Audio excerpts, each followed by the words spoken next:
Voilà, nous sommes aujourd'hui sur la plage de Portissol. Les travaux sont pratiquement terminés. Il en reste encore un petit peu des ajustements à réaliser. Et donc ce que je voulais dire, c'est que d'abord les travaux ont pris du retard pour deux raisons. La première, c'est qu'il y a eu le confinement, mais surtout nous avons eu de nombreuses périodes d'intempéries, des vents très violents qui empêchaient l'entreprise de travailler. La plage n'a pas été traitée comme elle l'était les autres années, puisque le chantier empêchait les engins de passer, et quand le chantier a été terminé, il a fallu attendre encore quelques jours pour enlever les posidonies.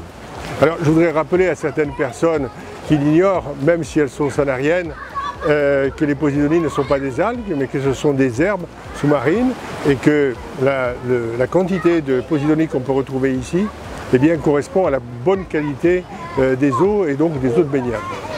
Je voulais simplement dire que, évidemment, il est interdit de les enlever, et les communes qui peuvent le faire doivent les remettre à la fin de la saison. Pour ce qui est de Sanary et de la plage de Portissol, nous les stockons en bout de plage, côté nord, et ensuite, à la fin de la saison, nous les remettons à l'eau, puisque c'est la loi et que personne ne peut y déroger. Ensuite, pour enlever les posidonies, il y a quelques impératifs. Il faut qu'elles soient déposées sur la plage, c'est-à-dire que ce soit la mer qui les ait déposées. Et la deuxième chose qui est importante, c'est quand on les enlève, essayer d'enlever le moins de sable possible, parce que vous avez pu constater que cette année, il y a moins de sable sur la plage de Portissol.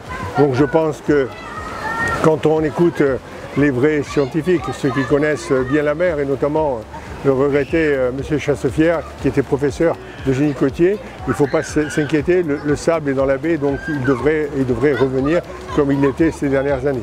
Voilà, donc après, en termes d'ajustement, l'entreprise qui a réalisé les échelles pour remonter sur le quai, devront les refaire, parce que les barreaux sont trop étroits et surtout elles ne sont pas assez inclinées, et donc c'est difficile de remonter pour certaines personnes.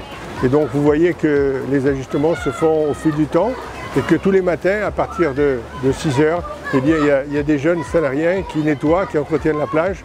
Mais pour que la plage reste propre, il faut d'abord que les utilisateurs respectent cette plage. C'est ce que j'espère. L'eau de la baignade est de très bonne qualité. Quand il y a des orages, nous, généralement, nous fermons les plages parce qu'il y a un risque de pollution provenant des rivages. Et donc, voilà, on essaye d'être extrêmement vigilants. Les MNS, les maîtres nageurs sauveteurs, sont là sur place. Ils ont fait déjà plusieurs sauvetages depuis le début de la saison.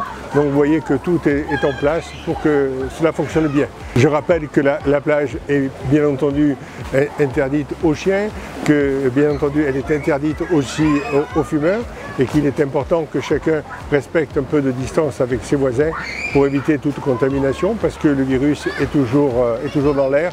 Et donc il appartient à chacun de faire sa part d'effort, sa part de compréhension, pour que nous arrivions à vivre le plus harmonieusement possible et retrouver la qualité de vie que nous avions avant ce mauvais événement que fut l'arrivée du coronavirus. Voilà, je vous souhaite à toutes et à tous de passer d'excellentes vacances, de bien profiter de la plage, de la mer, et puis aussi de tout ce qui est autour. Sanary est là pour vous accueillir, même si cette année nous ne pouvons pas faire ce que nous faisions les années précédentes, mais cela est indépendant de notre volonté, et je sais que vous l'avez tous compris. En tous les cas, vous l'entendez derrière moi, il y a de la vie à Sanary, et donc vive la vie.